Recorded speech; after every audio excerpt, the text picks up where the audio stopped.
अस्सलाम वालेकुम, कैसे हैं आप सब। तो आज हम बात करने जा रहे हैं एक्सरसाइज 17A के क्वेश्चन नंबर 8 की। तो मेरे पास ये बुक 2 है जिसको हम D2 भी बोलते हैं और उसका ये चैप्टर नंबर 17 चल रहा है जिसका नाम है एवरेजेस ऑफ स्टैटिस्टिकल डाटा। तो इस चैप्टर से रिलेटेड काफ़ी कंटेंट मैं अपलोड कर चुका हूँ। मैंने इस चैप्टर के नेम से एक सेपरेट प्लेलिस्ट भी बनाई हुई है, उसका लिंक नीचे डिस्क्रिप्शन में दे दिया हुआ है। अगर आप इस चैप्टर से रिलेटेड बाकी सोल्यूशन में इंटरेस्टेड हो तो वो लिंक नीचे डिस्क्रिप्शन में से देख सकते हैं। इसके अलावा भी मैंने D2 से रिलेटेड काफ़ी कंटेंट कवर किया हुआ है, वो आपको मेरे चैनल के प्लेलिस्ट सेक्शन में मिल जाएगा। और अगर आपके कोई क्वेश्चंस हैं या सजेशंस हैं मेरे वीडियो कंटेंट के हवाले से, तो उसके लिए मैंने एक फेसबुक पेज बनाया हुआ है, उसका लिंक भी नीचे डिस्क्रिप्शन में गिवन है। आप उस फेसबुक पेज के थ्रू अपने क्वेश्चंस को, अपने सजेशंस को मुझ तक पहुँचा सकते हैं। तो आइए स्टार्ट कर लेते हैं क्वेश्चन नंबर 8 को। तो क्वेश्चन नंबर 8 की स्टेटमेंट में सामने लिखी हुई भी है, मैं आपको यहीं से रीड करूंगा, हम इसको समझेंगे और फिर सॉल्व करेंगे। यहाँ पे लिखा हुआ है for each of the following find the mean of the distribution. Distribution का मतलब अभी आपको समझाने के लिए आपने ये लेना है, डिस्ट्रीब्यूशन का मतलब होता है डाटा की डिस्ट्रीब्यूशन, ठीक है। यानी आप देख सकते हैं ए, बी और सी पार्ट में तीन डिफरेंट चीज़ें गिवन है। ये डॉट डायग्राम है ए पार्ट में, बी पार्ट में स्टेम लीफ डायग्राम है और सी पार्ट के अंदर आपको हिस्टोग्राम नजर आ रहा है। ये तीनों वेज होते हैं डाटा को रिप्रेजेंट करने के लिए। इसमें डाटा डिस्ट्रीब्यूट हुआ है, डाटा ही को ये चीज़ें तीनों रिप्रेजेंट कर रही हैं। आपने इन तीनों डिस्ट्रीब्यूशंस का मीन फाइंड आउट करके दिखाना है, ठीक है। अब मीन के दो फॉर्मूलाज आपने पढ़े हुए हैं। एक फॉर्मूला तो सिंपल सा है जो हम यूज़ करते हैं जब हमारे पास रॉ डाटा होता है या आप कह लें अनग्रुप डाटा होता है, जिसमें तमाम वैल्यूज़ को सम करते हैं और टोटल नंबर ऑफ वैल्यू से डिवाइड कर लेते हैं। लेकिन जब हमारे पास डिस्ट्रीब्यूशंस आती हैं जहाँ पे फ्रिक्वेंसीज़ का रोल प्ले होता है, ऑब्जर्वेशंस होती हैं जिसको हम एक्स बोलते हैं जनरली, तो वहाँ पे हम ये वाला फॉर्मूला यूज़ करते हैं जो हम यहाँ पे लिखेंगे। तो हम यहाँ पे लिखेंगे sigma F stands for frequency, x stands for observation, इसको हम ऑब्जर्वेशन भी बोलते हैं, नंबर ऑफ ऑब्जर्वेशंस। और कभी कभार इसको जब इंटरवल्स की फॉर्म में यहाँ पे एक्स रिप्रेजेंट हो रहा होता है तो उसको मिड वैल्यू भी बोलते हैं, ठीक है। तो ये दोनों इसके जनरल मीनिंग है, आप इसको क्वेश्चन टू क्वेश्चन जो है समझ सकते हैं। अभी जस्ट आप इसको सोचें, इसको समझें कि ये ऑब्जर्वेशन है। ऑब्जर्वेशन का मतलब जिस चीज़ के बारे में आपको ये डाटा दिया गया है या जो चीज़ ये जो है, ये जो एक्स जो है ये क्या चीज़ें रिप्रेजेंट कर रही हैं, ये उस चीज़ को हम यहाँ पे कह सकते हैं, ठीक है। तो sigma F x divided by sigma F. तो जब हमारे डिस्ट्रीब्यूशंस होती हैं जहाँ पे फ्रिक्वेंसी इन्वॉल्व होती हैं, कुछ ऑब्जर्वेशन होता है यानी कुछ सेट ऑफ डाटा होता है, तो वहाँ पे हम मीन का ये वाला फॉर्मूला यूज़ करते हैं और यहाँ पे हम ये वाला ही फॉर्मूला मीन का यूज़ करेंगे और इन तीनों पार्ट्स का मीन फाइंड आउट करके दिखाएंगे। तो आइए स्टार्ट करते हैं ए पार्ट से। तो ए पार्ट में आपको सामने ही ये स्टेम लीफ डायग्राम नज़र आ रही है, ये हमारे पास स्टेम लीफ डायग्राम है, ठीक है। अब इसको पढ़ेंगे कैसे ये आपने समझना है। सबसे पहले तो आप ये देखें कि जो नीचे वैल्यूज़ लिखी हुई हैं 6, 7, 8, ये सब की सब जितनी भी ये वैल्यूज़ नीचे आपको नज़र आ रही हैं, ये सारी की सारी वैल्यूज़ जो हैं इनको हम बोलेंगे ये हमारी एक्स हैं, ठीक है। यानी ये हमारी ऑब्जर्वेशन है, हमारा डाटा है, एक्स है, नंबर ऑफ ऑब्जर्वेशन है। तो ये सारी की सारी वैल्यूज़ कहलाएंगी एक्स। 6, 7, 8, 9 ये सारी की सारी वैल्यूज़ ऑफ एक्स हैं। और जो ये डॉट्स बने होते हैं, जिस तरह आपको यहाँ पे ये डॉट्स नज़र आ रहे हैं, ये सब की सब हमारी कहलाती है फ्रिक्वेंसीज। तो ये हमारी हैं फ्रिक्वेंसीज। तो आपको पता चल गया एक्स भी गिवन है, फ्रिक्वेंसीज भी गिवन है, तो हमने मीन का फॉर्मूला ये वाला यूज़ करना है। सिग्मा का ये जो लेटर होता है इसको बोलते हैं सिग्मा। सिग्मा का मतलब होता है सम कर दो। किसको सम करना है? फ्रिक्वेंसी को और एक्स को मल्टीप्लाई करो और इनको क्या करते जाओ, सम करते जाओ, ये इसका मतलब होता है। तो हम यहाँ पे अगर मीन निकालें सबसे पहले वाले पार्ट का, तो इसका क्या मतलब लिया जाएगा, मैं नीचे लिख रहा हूँ क्योंकि ये वैल्यू लॉन्ग है, काफ़ी ज़्यादा लंबी वैल्यू आने वाली है। तो देखें ये फ्रिक्वेंसी है, ये कितनी डॉट है, 1 डॉट है और नीचे क्या लिखा हुआ है एक्स जो कि है 6।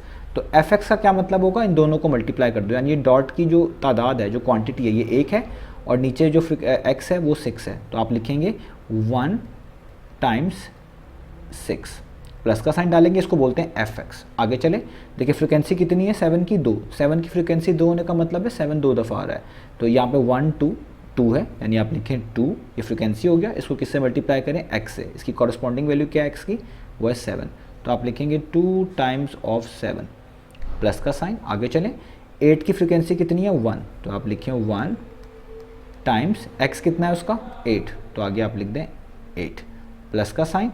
आगे चलें, 9 की फ्रिक्वेंसी कितनी है 1 2 3 4 ऊपर डॉट्स लगे हुए हैं, तो 4 इसकी फ्रिक्वेंसी है, तो आप लिखेंगे 4, इसको x से मल्टीप्लाई करेंगे, इसका कॉरस्पॉन्डिंग x कितना है 9, तो 9 प्लस 10 को देखें, 10 की फ्रिक्वेंसी कितनी है 1 2 3, तो आप लिखेंगे 3, इसको मल्टीप्लाई करें उसकी कॉरस्पॉन्डिंग x वैल्यू से जो कि है 10, तो यहाँ पे लिख देंगे 10।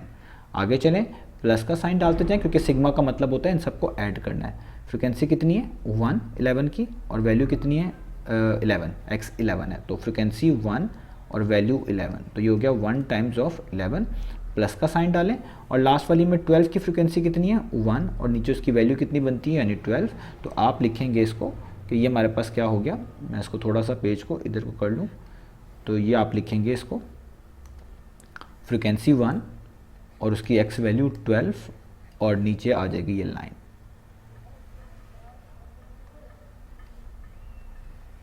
ठीक है, तो ऊपर वाला हमने जो पार्ट है सिग्मा एफ एक्स कर लिया, अब नीचे करना है सिग्मा एफ। सिग्मा एफ का मतलब है फ्रिक्वेंसीज को सम कर दो। फ्रिक्वेंसीज क्या होंगी स्टेम लिफ्ट डायग्राम में, ये आपके पास जो डिफरेंट डायग्राम्स आएंगी उन्हीं के लिहाज से चीज़ें जो हैं फ़र्क किया करेंगी, तो आपने ये चीज़ को देख लेना है। तो अब देखिए फ्रिक्वेंसी क्या होती है। फ्रिक्वेंसी यहाँ पे जो डॉट्स हैं ये सारी की सारी फ्रिक्वेंसीज हैं।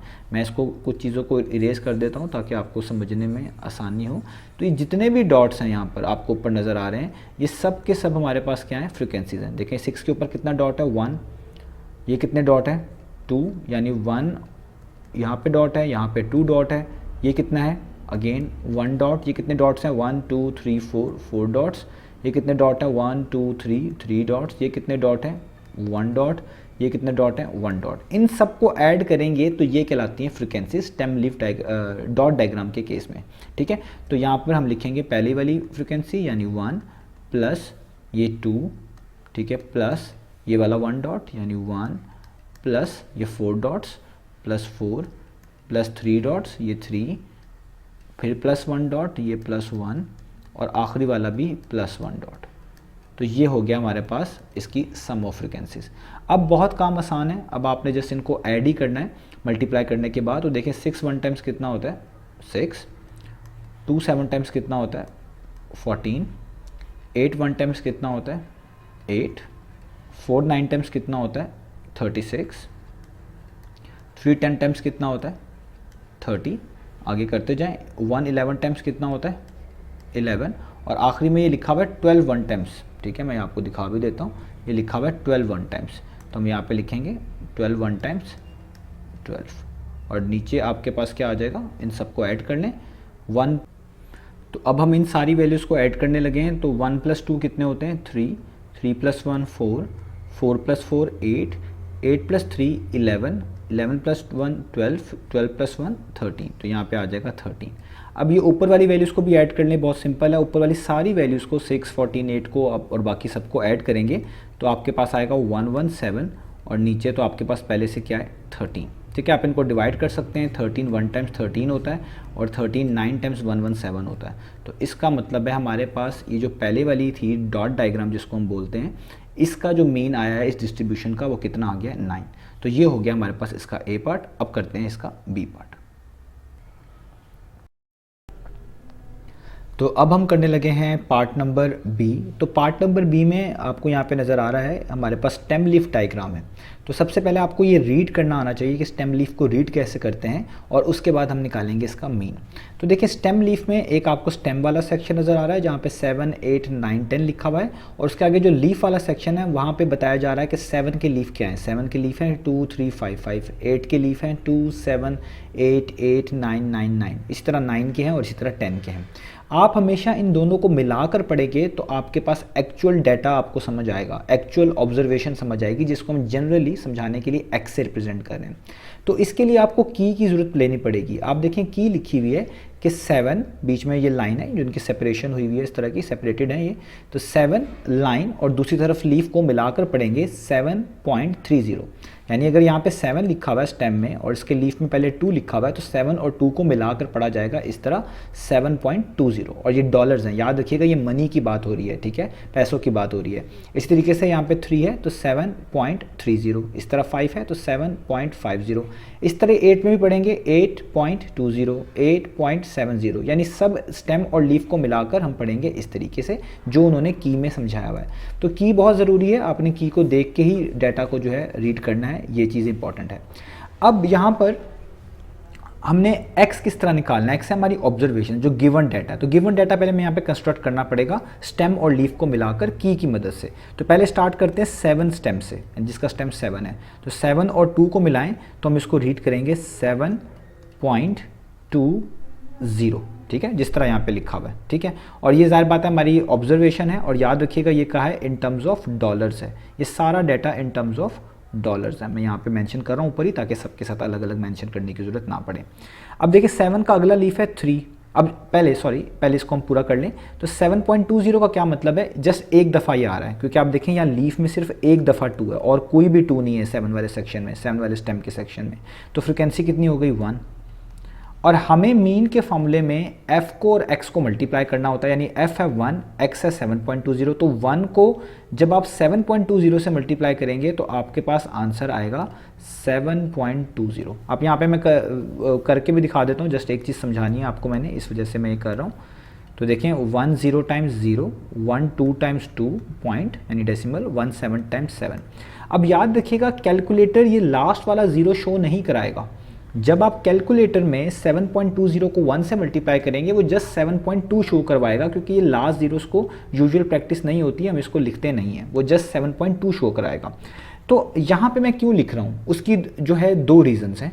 एक रीज़न तो यह है कि जब भी मनी रिलेटेड क्वेश्चंस हों, पैसों से रिलेटेड क्वेश्चंस हों, तो हम कोशिश करते हैं कि 2 डेसिमल प्लेस तक अपने आंसर्स को कोट करें। तो हमारा आंसर 7.2 जब होगा वो 1 डेसिमल प्लेस तक होगा, 7.20 को हम एक तरह का 2 डेसिमल प्लेस कहेंगे। जिस तरह आप देखेंगे, आपने रीड भी किया होगा, अक्सर लिखा होता है $1.25, $5.34। तो डेसिमल के बाद 2 डिजिट्स जनरली पिक किए जा रहे होते हैं। तो एक रीज़न तो ये है। दूसरी रीज़न इसकी की है। की में भी जो चीज़ें हमें रिप्रेजेंट की गई हैं वो इसी तरह रिप्रेजेंट की गई हैं कि डेसिमल के बाद नंबर है और लास्ट में 0 है। तो हम इसलिए यहाँ पे इसको कर रहे हैं। अदरवाइज़ आप 7.2 लिख लें खाली या 7.20 लिख लें, दोनों का जो है मीनिंग इन जनरली एक जैसा ही होगा। जस्ट यहाँ पे इस मनी की वजह से और इस की वजह से मैं इस चीज़ को ऐसे रिप्रेजेंट कर रहा हूँ, अदरवाइज़ 7.2 लिखना काफ़ी है। ओके, तो अब आगे भी लीव्स पढ़ते हैं। तो देखिए 7 का स्टेम है, उसके आगे एक लीफ 3 है, तो इसको क्या रीड करूँगा 7.30, और लीफ एक ही है तो जितनी दफ़ा कोई चीज़ आ रही होती है वो उसकी फ्रिक्वेंसी होती है, क्योंकि 7.30 एक दफ़ा यहाँ पे लिखा जाएगा बनेगा, तो फ्रिक्वेंसी एक ही होगी। और जिस तरह यहाँ पे किया है 7.30 को 1 से करूँगा तो क्या आएगा 7.30, सेम वैल्यू आएगी। इस तरह आप अगला देखें, लीफ 5 है 7 के स्टेम में, तो 7.50 पढ़ेंगे। और 7.50 के में आप देखें 5 यहाँ पे 2 दफ़ा आ रहा है, तो यानी 2 दफ़ा 7.50 है। अगर हम इसको लिखेंगे इस तरह की फॉर्म में तो इसका मतलब है फ्रिक्वेंसी 2 हुई, क्योंकि 7.50 2 दफ़ा आ रहा है, तो यहाँ पे लिखेंगे 2। तो 7.50 को आप मल्टीप्लाई कर लें 2 से, तो ये आपके पास आ जाएगा 7.50 टाइम्स 2 करेंगे तो 15 आएगा। कैलकुलेटर आपको 15 शो करवाएगा। अगर आप मैनुअली करें इस तरीके से, जिस तरह मुझे अपनी आम मल्टीप्लिकेशन करते हैं, तो 2 0 times 0, 2 5 times 10, 1 carry, 2 7 times 14, 14 plus 1 15, तो ये 15.00 भी आप लिख सकते हैं। लेकिन वही बात, हम क्योंकि डेसिमल के बाद इन जीरोस को काउंट नहीं करते, जस्ट 15 लिखते हैं, तो वो लिखना भी काफ़ी है, जस्ट समझाने के लिए कि यहाँ पे हमारे पास जो की है और मनी रिलेटेड क्वेश्चन है, तो हम 2 डेसिमल प्लेस तक चीज़ों को लिख रहे हैं। ठीक है, 2 डेसिमल प्लेस तक चीज़ों को कोट कर रहे हैं। आगे चलते हैं। तो ये फ्रिक्वेंसीज की 2 हो गई, तो 7 वाला सेक्शन ख़त्म हो गया। अब 8 की बारी है, तो 8 का स्टेम है, तो मैं यहाँ पे लिखूँगा 8 का स्टेम डेसिमल, पहला लीफ 2 है तो लिखूँगा 8.20, और अगेन 2 एक ही लीफ है 8 वाले स्टेम के साथ, तो इसकी फ्रिक्वेंसी 1 ही हुई, क्योंकि एक दफ़ा ही लिखा जाएगा, एक दफ़ा ही आ रहा है। 8.20 को 1 से करूँगा तो क्या आ जाएगा 8.20।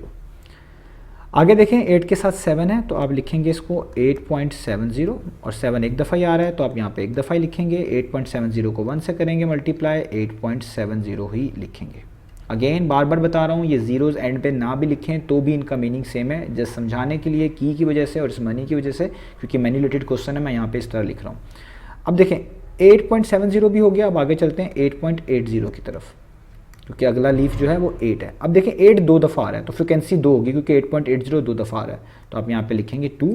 अब आपने 8.80 को 2 से मल्टीप्लाई करना है, तो 17.6 कैलकुलेटर शो कराएगा, और आप इसको ऐसे भी लिख सकते हैं 17.60, दोनों इक्वलेंट है।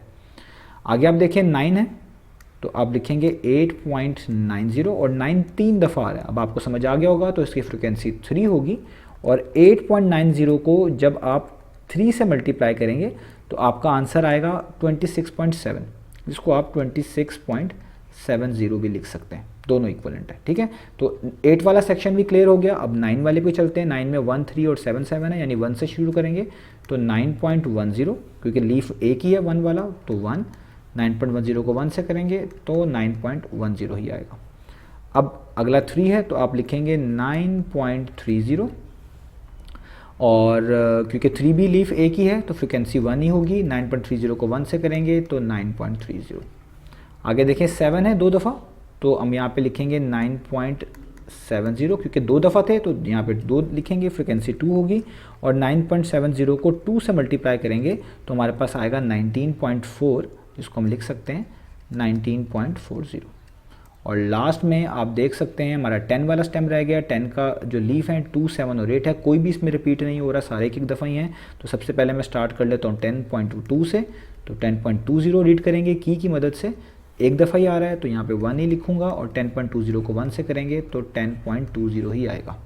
इस तरह ही आप देखें 7 और 8 को, तो 10.70 है, वो भी एक दफ़ा आ रहा है, तो यहाँ पे भी क्या आएगा 10.70, ठीक है। और यहाँ पे 8 है तो 10 के आगे आखिरी 8 बचता है, तो इसको आप रीड करेंगे की मदद से 10.80, ये 1 है और इससे मल्टीप्लाई करेंगे तो 10.80 आएगा।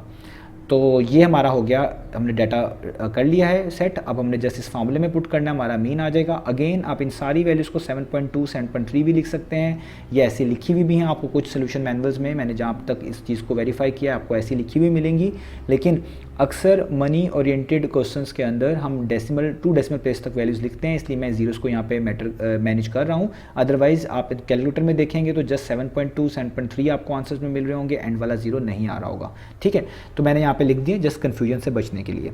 अब आप देखिए हमारे पास फॉर्मूला क्या है, मीन का फॉर्मूला है सिग्मा एफ।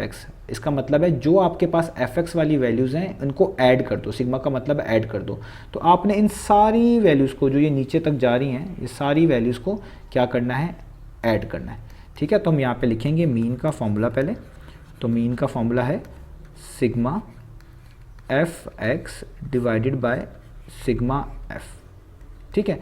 तो आप इन सारी वैल्यूज़ को ऐड करें, इन सारी की सारी वैल्यूज़ को, तो आपका आंसर आएगा 160.2, ठीक है। 160.2 भी आ सकता है, 160.20 भी लिख सकते हैं अगर आप इन सारे जीरोज़ को एट दी एंड ऐड कर रहे होंगे, ठीक है। और नीचे आप जो है डिवाइड करेंगे फ्रिक्वेंसी के सम से। देखिए सिग्मा एफ का मतलब फ्रिक्वेंसी का सम, तो देखें ये फ्रिक्वेंसी का सम है 1 + 1 2, 2 + 2 4, 4 + 1 5, 1 6, 2 8, 8 + 3 11, 11 + 1 12, 12 + 1 13, 13 + 2 15, 15 + 1 16 और 16 + 1 17 और 17 + 1 18। तो फ्रिक्वेंसी का सम क्या आता है 18। तो अगर अब आप इनको डिवाइड करें तो यहाँ पे आपके पास आंसर आएगा, मैं आपको दोनों करके दिखा रहा हूँ ताकि आप कंफ्यूज ना हो। अगर 160.2 लिखा हो, इसको 18 से डिवाइड करें तो आपके पास आता है 8.9। और अगर आप 160.20 भी लिखेंगे और 18 लिखेंगे तो भी आपके पास आंसर क्या आता है 8.9। तो क्योंकि ये मनी ओरिएंटेड क्वेश्चन है, हम 2 डेसिमल प्लेस तक चीज़ों को फॉलो कर रहे हैं, तो इसलिए मैं यहाँ पे लिखूँगा 8.90। और क्योंकि ये डॉलर्स में है यानी मनी ओरिएंटेड क्वेश्चन है, तो इसलिए यहाँ पे इसका यूनिट यानी डॉलर्स भी आएगा। तो ये सारी चीज़ जो मैंने जीरो से रिलेटेड आपको बताई है ये आपने ध्यान में रखनी है, क्योंकि इन जनरल 5.0 का मीनिंग और 5 का मीनिंग सेम ही होता है। तो 160.20 का मीनिंग और 160.2 को हम सेम ही कंसीडर करेंगे, कैलकुलेटर भी इनको सेम ही कंसीडर कर रहा है, दोनों आंसर्स हैं। लेकिन क्योंकि डॉलर्स के अंदर था तो इसलिए मैंने 2 डेसिमल प्लेस तक जनरल प्रैक्टिस होती है, तो हम यहाँ पे 2 डेसिमल प्लेस तक लिख रहे हैं, 0 तक लिख रहे हैं। और अगर आप इसकी डिवीजन भी करना चाहें वो भी मैं आपको यहाँ पे करके दिखा देता हूँ कि डिवीजन में मैं कैसे 0 को ऐड करूँगा। जैसे मैं यहाँ पे लिखता हूँ ये 18 है, तो आपको पता है ये आपके पास 160 लिखा हुआ है, ठीक है। तो 18 को किसी ऐसे नंबर से मल्टीप्लाई करना है कि आपके पास 160 के पास आए। तो 18 को जब आप 8 से करेंगे 144 आएगा, तो आप यहाँ पे लिख सकते हैं 18 8 टाइम्स 144। और 160 में से आप 144 माइनस कर दें तो यहाँ पे बचता है 16। अब क्योंकि 16 18 से छोटा है तो आपको डेसिमल के बाद वाली वैल्यू उतारनी पड़ेगी 2 और यहाँ पे डेसिमल लगाना पड़ेगा। अब 18 को किसी ऐसे नंबर से मल्टीप्लाई करना है कि 162 आए। तो अब 18 को आप 9 से मल्टीप्लाई करेंगे तो आपके पास 162 आएगा। तो देखें ये आ गया 162 और ये जो ज़ीरोज़ हैं ये आप माइनस होकर ज़ीरो हो जाएंगे और ये एक एक्स्ट्रा ज़ीरो बच जाएगा, ठीक है। तो इस ज़ीरो को हम यहाँ पे अक्सर डायरेक्ट ऊपर उतार लेते हैं। वैसे इसकी भी पूरे एक आप कह लें रीजनिंग होती है कि आप इस ज़ीरो को पहले नीचे उतारें, अब 18 को 0 से मल्टीप्लाई करेंगे तो यहाँ पे 0 0 आ जाएगा और आंसर ख़त्म हो जाएगा। तो मैं इस लिहाज से भी इसको 18.90 इस तरह कोट कर सकता हूँ, ठीक है। तो ये हमारे पास इस मीन का आंसर हो गया $8.90। अब चलते हैं इसके नेक्स्ट पार्ट की तरफ। तो अब हमारे पास यहाँ पर सी पार्ट है। तो सी पार्ट में आप देख सकते हैं हिस्टोग्राम है हमारे पास। तो जो एक्स एक्सिस पे वैल्यूज़ हैं, ये जो एक्स एक्सिस एक तरह का है, इस पे जो वैल्यूज़ लिखी हुई हैं एज, ये हम कहेंगे ये हमारी नंबर ऑफ ऑब्जर्वेशंस है, यानी सेट ऑफ डाटा है जिसको हम एक्स से रिप्रेजेंट करेंगे, यानी 3, 4, 5, 6, 7। और यहाँ पे उन्होंने खुद से लिख दिया ये हमारे पास फ्रीक्वेंसी है। तो आपको फार्मूला पता ही है, मीन का जो फार्मूला हम यूज़ कर रहे हैं, फ्रीक्वेंसी जब हमारे पास आ जाती है तो हम फार्मूला यूज़ कर रहे हैं sigma F x divided by sigma F. यानी अगर आपने यहाँ पर भी पार्ट नंबर सी में भी मीन निकालना है तो सबसे पहला क्या काम करना है, फ्रीक्वेंसी को और ये जो वैल्यूज़ हैं एक्स की, इनको मल्टीप्लाई करना है और इन सबको एट द एंड क्या कर देना है, ऐड। तो सबसे पहले आप देखें एक्स की वैल्यू क्या है 3, और 3 की फ्रीक्वेंसी कितनी है, वो उसके बिल्कुल पैरेलल पड़ेंगे कि जहाँ तक ये बार जा रहा है उसकी हाइट जा रही है, तो उसके पैरेलल लिखा हुआ है 3, यानी 3 फ्रीक्वेंसी है और 3 ऑब्जर्वेशन है जिसको हम एक्स बोल रहे हैं जनरली। तो एफ को एक्स से मल्टीप्लाई करना होता है, यानी 3 को 3 से मल्टीप्लाई करेंगे तो आप लिखेंगे 3 टाइम्स ऑफ 3, प्लस का साइन डालेंगे क्योंकि सिग्मा है, सिग्मा का मतलब होता है इन सब वैल्यूज़ को ऐड करना है मल्टीप्लाई करने के बाद। अब आप अगली एक्स की वैल्यू देखें 4 है और इसकी हाइट कहाँ तक जा रही है, 5 तक, इसके पैरेलल 5 है, यानी इसको पढ़ेंगे फ्रीक्वेंसी इसकी 5 है, तो एफ एक्स का मतलब होगा 5 मल्टीप्लाई बाय 4, तो आप लिखेंगे 5 टाइम्स ऑफ 4, प्लस का साइन। अगला देखें आप एक्स की वैल्यू क्या है 5, इसकी वैल्यू कहाँ तक जा रही है, इसकी वैल्यू जा रही है, इसकी हाइट बार की जा रही है 6 तक, तो इसकी फ्रीक्वेंसी हुई 6, नीचे वैल्यू 5 है, तो आप इसको करेंगे 6 टाइम्स ऑफ 5, प्लस का साइन। अगली आप देखें ऑब्जर्वेशन 6 है और इसका जो ये हाइट है बार की कहाँ तक जा रही है, इसके पैरेलल देखें इस तरीके से, तो ये 4 को टच करती है, यानी इसकी फ्रीक्वेंसी 4 है और नीचे वैल्यू 6 है, तो 4 टाइम्स ऑफ 6, क्योंकि एफ एक्स करना है, प्लस आगे आखिरी वाली ऑब्जर्वेशन क्या है 7, इसकी बार की हाइट देखें कहाँ तक जा रही है, वो जा रही है 2 तक, ठीक है। तो इसलिए आप लिखेंगे एफ एक्स, यानी इसकी फ्रीक्वेंसी 2 है, तो 2 टाइम्स एक्स, यानी वैल्यू 7 है तो 7, और नीचे आपके पास इस तरह लाइन आ जाएगी। अब आपने फ्रीक्वेंसी का सम करना है। अब ये बड़ा इंपॉर्टेंट है कि फ्रीक्वेंसी का सम क्या आएगा, यहाँ पर मैं इन चीज़ों को रब कर दूँ ताकि आपको समझाने में आसानी हो। अब फ्रीक्वेंसी का सम है हमारे पास, तो देखें जहाँ तक इन बार्स की हाइट है वही फ्रीक्वेंसीज हैं, लाइक 3 वाली जो है इस बार की हाइट कहाँ तक है, इधर तक, तो पहली फ्रीक्वेंसी कितनी है 3, तो आप यहाँ पे लिख सकते हैं कि पहली फ्रीक्वेंसी कितनी है 3, प्लस का साइन। दूसरे वाले बार की आप हाइट देखें जो 4 के ऊपर है, ये वाला बार, इसकी वैल्यू जो है फ्रीक्वेंसी की क्या बनती है, इसके बिल्कुल पैरेलल, वो है 5, तो आपने लिखना है 5, प्लस तीसरा वाला बार देखें ये जा रहा है यहाँ तक, इसकी हाइट जो है उसके पैरेलल क्या लिखा हुआ है, वो है 6, तो आप लिखेंगे फ्रीक्वेंसी 6। अगले वाली देखें 6 को, इसकी जो इसका बार यहाँ पे ख़त्म हो रहा है और इसके आप बिल्कुल साथ मिलाएं तो ये 4 के पैरेलल बना हुआ है, यानी इसकी फ्रीक्वेंसी कितनी है 4, तो आप लिखेंगे 4। और आखिरी वाला बार देखें, इसकी हाइट यहाँ तक है और इसको आप पैरेलल मिलाएं तो ये 2 तक बनता है, तो ये आपके पास आ जाएगा 2।